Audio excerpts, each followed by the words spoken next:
Justru ketika kau merasa hidupmu baik-baik aja, justru di situ ujiannya. Apakah engkau kufur atau bersyukur gitu.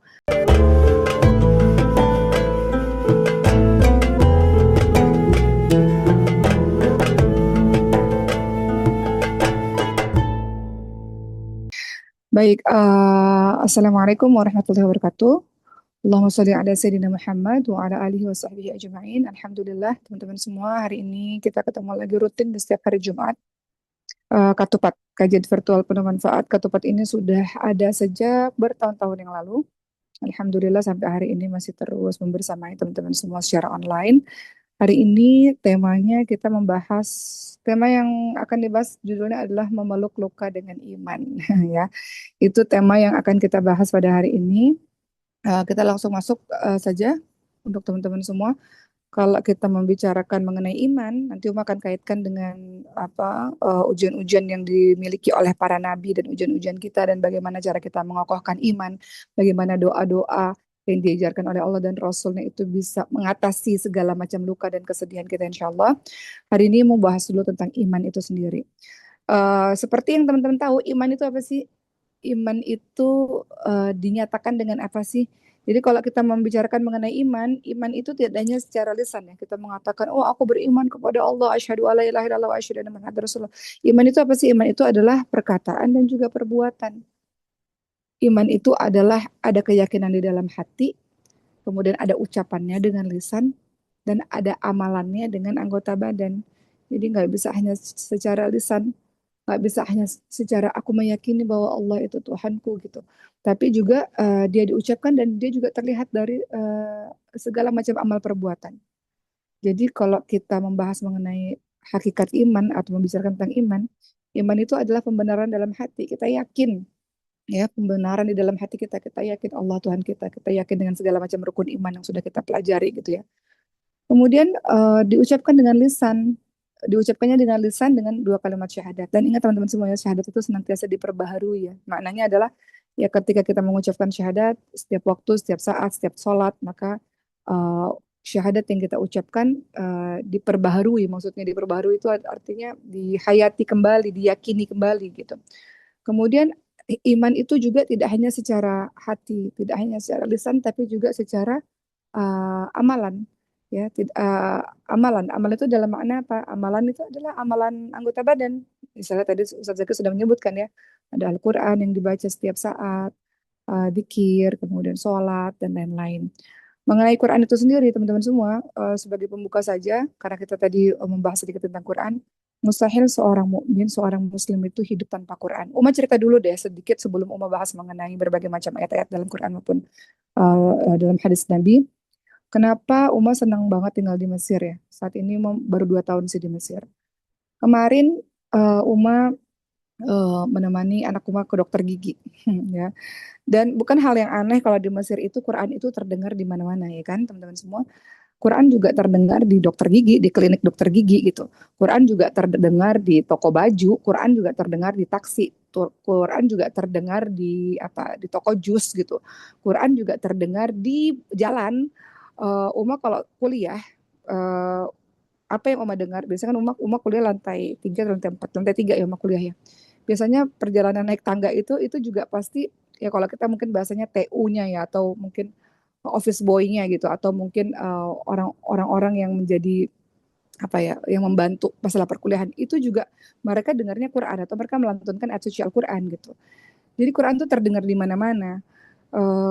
Sehingga kalau untuk umum pribadi, Mesir itu tempat yang nyaman untuk para penghafal Quran gitu. Saking Quran itu terdengar di mana-mana. Jadi termasuk, balik lagi ke iman ya, termasuk salah satu amalan anggota badan untuk merealisasikan iman itu adalah dengan senantiasa bersama dengan Al-Quran setiap saat. Al-Quran setiap saat. Jadi kalau di antara kita di sini yang mengaku beriman, tapi baca Qurannya jarang-jarang, nah itu dipertanyakan juga tuh karena iman tadi adalah dia tidak hanya sekedar keyakinan dalam hati, tapi juga perkataan dan juga amal perbuatan. Itu sekilas saja mukadimah atau pembukaan mengenai iman, karena Uma akan mengaitkan bagaimana iman itu sangat membantu kita dalam mengatasi berbagai macam ujian-ujian kehidupan. Kita akan masuk tentang ujian-ujian kehidupan yang Allah sebutkan dalam surah Al-Ankabut ayat kedua dan Al-Ankabut ayat ketiga. Setiap dari kita punya ceritanya masing-masing. Setiap dari kita punya kisahnya masing-masing. Setiap dari kita nggak ada tuh yang ketawa sepanjang tahun, nggak ada. Pasti ada air matanya, ada kesedihannya, ada jatuhnya juga. Sebagaimana dalam surah Al-Ankabut ayat kedua Allah Subhanahu wa taala berfirman, A'udzu billahi minasyaitonir rajim. Ahasiban nasu ayutraku ayyaqulu amanna wa hum la yuftanun. Dalam surah Al-Ankabut ayat 2 yang mungkin teman-teman familiar dengan ayat ini, Allah Subhanahu wa taala ingatkan, apakah manusia itu mengira bahwa mereka dibiarkan begitu saja ketika mereka mengatakan aku sudah beriman, aku sudah baca Quran, aku sudah ngafalin apa, aku sudah taat, kemudian Allah lanjutkan sementara mereka tidak diuji. Hmm, Ya ujiannya beda-beda seperti yang teman-teman tahu. Semakin tinggi tingkat keimanan seseorang, semakin berat ujiannya. Tapi setidaknya ayat ini memberitahukan kepada kita semakin tinggi tingkat keimananmu, maka ujiannya macam-macam. Kalau Uma lihat ya, Uma punya banyak teman-teman ustadz gitu ya. Salah satu ujian-ujian berat yang mereka hadapi adalah sebagian dari mereka nggak punya anak, atau sebagian mereka kalau punya anak, anaknya sakit gitu. Ada beberapa ustadz yang Uma kenal, anak-anak mereka punya sakit yang berat gitu. Ya, ada yang sakit kanker dan sebagainya. Atau ujian macam-macam, ujian ekonomi, ujian kita semuanya baik, tapi ternyata ada salah satu anggota keluarga kita yang menjadi ujian untuk kita misalnya, pertengkaran antar sesama keluarga misalnya, itu kan juga ujian juga. Jadi apakah kamu merasa ketika kamu mengaku beriman, kamu udah ngerasa soleh, udah baca Quran, udah apa mengerjakan semua apa yang sudah Allah perintahkan, tapi nggak diuji? Nggak. Justru kata Allah SWT, justru ketika kamu mengaku beriman, maka ujiannya akan datang terus-menerus. Dalam surah Al-Ankabut ayat 3 itu dilanjutkan lagi ayatnya. Allah Subhanahu wa taala berfirman, untuk apa sih Allah ngasih ujian itu? Buat apa sih? Nah, ini mukadimah lagi ya. Kata Allah Subhanahu wa taala dalam surah Al-Ankabut ayat ketiga, A'udzubillahi minasyaitonirrajim, wa laqad fatanna alladziina min qablihim فَلَيَعْلَمَنَ اللَّهُ الَّذِينَ صَدَقُوا وَلَيَعْلَمَنَّ الْكَاذِبِينَ. Jadi Allah Subhanahu wa taala menguji orang-orang sebelum kita ya, orang-orang terdahulu. Kenapa Allah berikan berbagai macam ujian itu? Karena Allah ingin melihat siapakah yang benar, siapakah yang dusta. Kita kan mengaku kita beriman. Nah, Allah pengen lihat ada ujiannya gitu, ujian keimanan untuk melihat siapa yang benar-benar, siapa yang berdusta. Sama seperti kalau teman-teman lagi ujian, lagi sekolah, lagi apa di pekerjaan kan juga ada ujian naik pangkat misalnya ya. Ya Allah akan kenapa harus ada ujian supaya melihat mana yang sungguh-sungguh, mana yang enggak. Karena semua orang bisa aja mengatakan, oh ya saya sungguh-sungguh kok bekerja, oh ya saya pelajar yang sungguh-sungguh dalam belajar gitu. Tapi harus ada pembuktiannya. Maka pembuktiannya itu lewat ujian demi ujian. Pembuktian kalau engkau mengatakan aku sabar ya Allah, harus dibuktiin dulu. Cara buktinya dengan ujian demi ujian. Kalau kita mengatakan saya beriman ya Allah, ya Allah saya taat kepadamu ya Allah. Kalimat yang kau keluarkan itu atau perasaanmu yang kau merasa bahwa kau beriman dan kau taat itu harus ada pembuktiannya. Pembuktiannya lewat mana? Lewat ujian. Karena semua orang mudah mengatakan saya beriman ya Allah. Semua orang mudah mengatakan bahwa saya taat ya Allah. Semua orang mudah mengatakan saya mau jadi orang baik ya Allah. Kalau hanya sekedar lisan itu mudah. Tapi setiap perkataan, setiap perasaan yang engkau merasa bahwa engkau beriman, engkau merasa engkau saleh, engkau merasa engkau orang yang sudah baik atau mau jadi baik, itu harus ada pembuktiannya. Maka pembuktiannya dengan apa? Pembuktiannya dengan ujian demi ujian. Supaya apa? Dalam surah Al-Ankabut ayat 2 dan 3 tadi disebutkan, ujian itu dihadirkan supaya Allah melihat mana yang benar, mana yang dusta. Mana yang hanya sekedar ngomong, oh saya beriman ya Allah. Mana yang sungguh-sungguh dengan keimanannya. Maka harus ada ujiannya. Ya, dalam surah Al-Ankabut disebutkan seperti itu. Jadi Allah SWT sudah mencontohkan dari umat-umat terdahulu ujiannya macam-macam. Ujian itu ada ujian kesedihan, ada ujian kesenangan juga. Ya, jadi kalau teman-teman sekarang ngerasa hidupnya lagi enak, lagi seneng, lagi kaya raya, lagi semuanya baik-baik aja, itu ujian. Kamu pernah ngisi ceramah di satu tempat, lalu ketika ada sesi tanya jawab, seorang wanita pernah mengatakan begini, Ustazah gitu ya, saya mau tanya, hidup saya kok kayaknya nggak pernah diuji oleh Allah, kata beliau gitu. Karena hidup saya baik-baik aja semuanya gitu. Maka mau mengatakan justru itu ujiannya. Justru ketika kau merasa hidupmu baik-baik aja, justru di situ ujiannya. Apakah engkau kufur atau bersyukur gitu. Ada orang yang ngerasa hidupnya baik-baik aja terus akhirnya jadi mengingkari, jadi apa, yang anggap hanya biasa aja gitu, kurang syukurnya gitu. Nah, itu justru letak ujian juga. Jadi ujian tuh nggak berupa hanya yang sedih-sedih saja, ujian juga berupa yang engkau merasa sehat, kaya raya, kemasyuran, keenakan dalam hidup itu ujian juga. Kalau apa, tergantung. Kadang ada orang nggak selamat loh dengan ujian kebahagiaan teman-teman semua. Karena kalau kita bahagia, kita nggak khusyuk doanya. Kalau kita lagi dalam keadaan kenyang dan kaya raya, kadang-kadang kita nggak khusyuk sujudnya. Kadang-kadang kita nggak sungguh-sungguh mengalirkan air mata dalam doa. Ya kan? Biasanya kalau kita lagi sedih, kita khusyuk gitu. Nah, itu yang membuat kita harus berpikir bahwa ternyata ujian itu nggak hanya sekedar yang sedih-sedih aja. Jadi ujian berupa apa aja? Ujian berupa kesenangan, berupa kesusahan. Ujian juga berupa kemudahan, ujian juga berupa kesulitan. Ujian juga merupakan hal-hal yang kita sukai, ujian juga merupakan hal-hal yang kita benci. Jadi ujian nggak cuma sakit aja, sehat juga ujian. Ujian nggak juga hanya berupa apa, air mata aja, tawa juga merupakan ujian gitu, kufur atau syukur gitu. Ujian nggak hanya berupa miskin aja, kaya pun ujian. Uma teringat ada satu pengusaha muslimah ya, beliau mengatakan begini, aku tuh agak khawatir gitu, takut gitu dengan kekayaan yang sudah Allah berikan padaku, kata beliau. Ini kayak Abdurrahman bin Auf ya, khawatir dengan kekayaan beliau yang melimpah ruah, kata beliau, khawatir kalau terlalu kaya seperti ini, nanti fitnahnya jadi banyak gitu. Kadang-kadang orang kalau kaya tuh jadi lupa sama Allah, atau orang kaya tuh jadi rebutan harta waris, atau orang kaya tuh jadi gaya hidupnya jadi apa, berbeda dari sebelumnya misalnya gitu, yang menjauhkan dia dari Allah Subhanahu wa taala.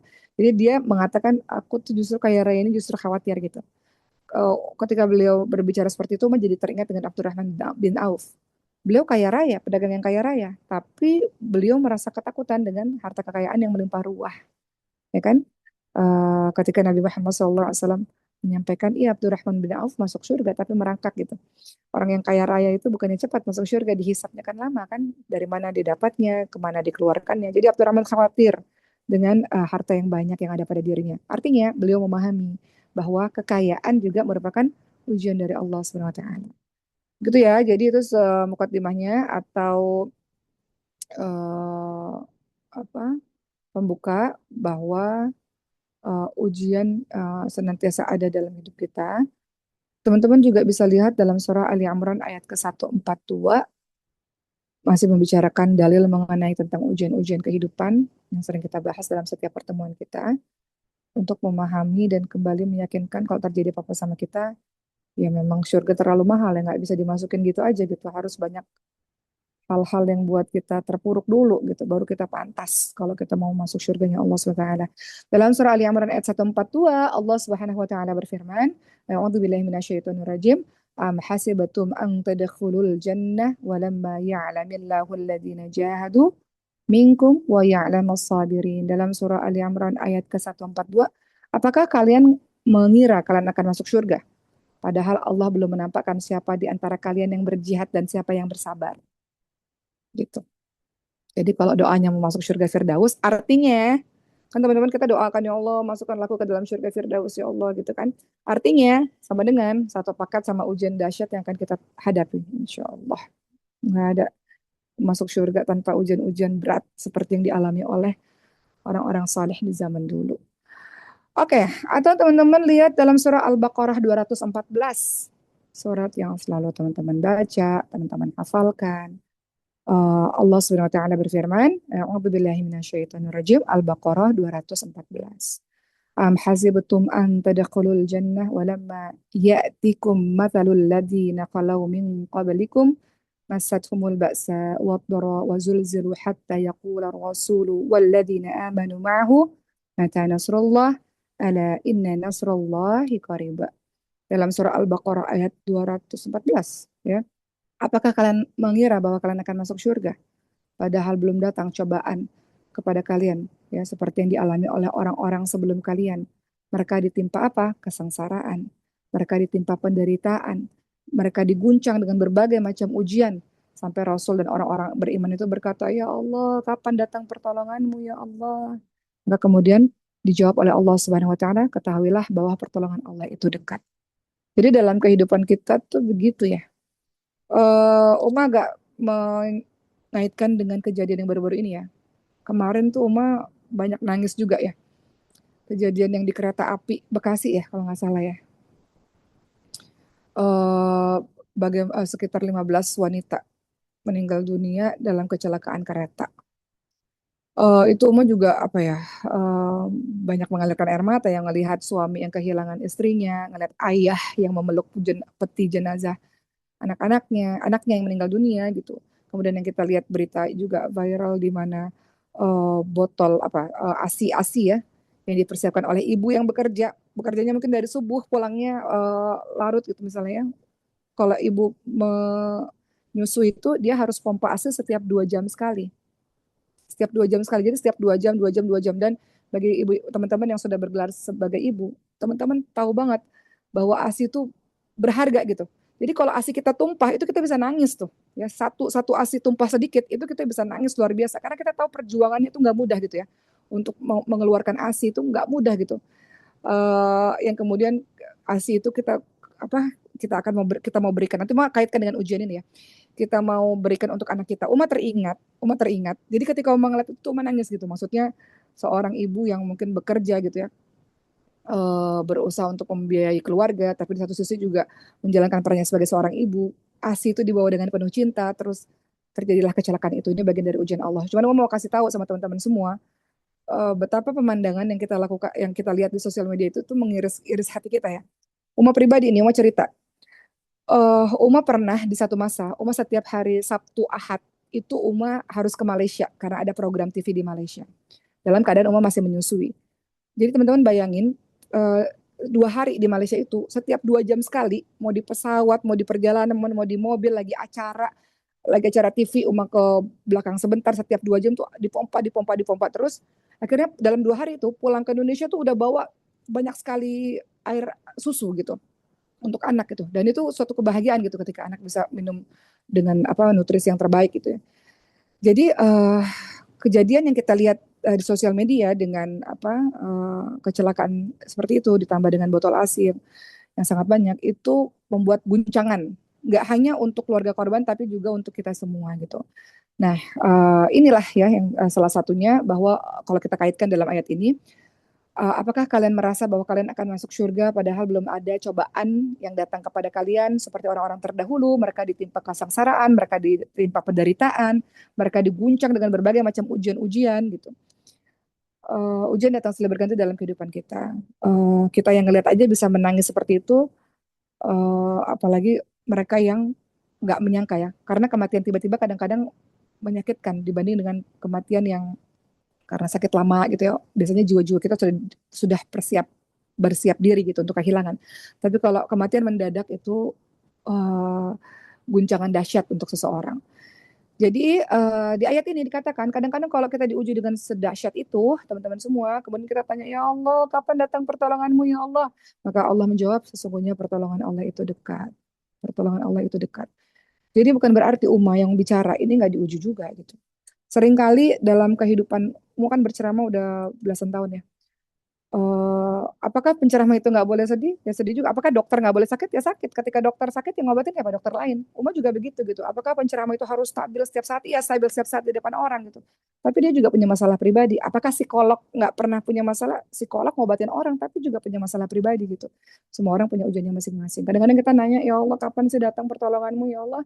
Maka sesungguhnya pertolongan Allah itu dekat. Salah satu untuk membuat kita ngerasa baik-baik aja adalah Quran. Back to Quran lagi. Quran yang menenteramkan hati, maka sibukkan diri dengan Quran. Kalau engkau sedang sedih, engkau sedang kehilangan, engkau sedang merasa dikhianati, maka sibukkan hari-harimu, sibukkan dengan Quran. Kadang-kadang kita nggak berasa udah murojaah, udah tiba-tiba udah 2 jam. Atau ngafal baru, tiba-tiba udah waktunya sudah apa terbuang atau ini ya, tergunakan gitu ya. Sibukkan dengan Quran. Karena ketika udah sama Quran, maka udah nggak berasa lagi waktu itu. Biasanya orang-orang mengatakan, oh killing time deh, killing time, membunuh waktunya tuh dengan ini, dengan itu. Killing time-nya itu dengan Quran. Supaya engkau baik-baik aja. Gitu ya teman-teman semua. Lanjut lagi, sebelum kita masih membicarakan iman, masih membicarakan mengenai hal-hal yang terjadi dalam kehidupan kita. Allah tentu saja mengizinkan untuk kita bersedih, nalurinya manusia, tapi nggak berlama-lama. Makanya banyak sekali ayat-ayat yang mengatakan jangan sedih, jangan sedih, jangan sedih, jangan sedih. Biasanya kalau ada kalimat jangan sedih itu ada kalimat lanjutannya tuh. Allah nggak berhenti dengan jangan sedih, enggak. Pasti ada kalimat lanjutannya. Entah Allah lah yang maha besar, entah Allah lah yang akan menyembuhkan sejenis-sejenis itu gitu. Jadi nggak pernah ada ayat jangan bersedih titik tuh nggak pernah. Pasti ada ayat berikutnya. Contoh dalam surah Ali Imran ayat 139. Ali Imran ayat 139. Apa kata Allah Subhanahu wa taala? A'udzubillahi minasyaitonirrajim wa la tahinu wa la tahzanu wa antumul a'launa in kuntum mu'minin. Dalam surah Ali Imran ayat 139, jangan kamu bersikap lemah, jangan kamu bersedih hati, padahal kamulah orang-orang yang ditinggikan derajatnya jika kamu orang-orang yang beriman. Gitu.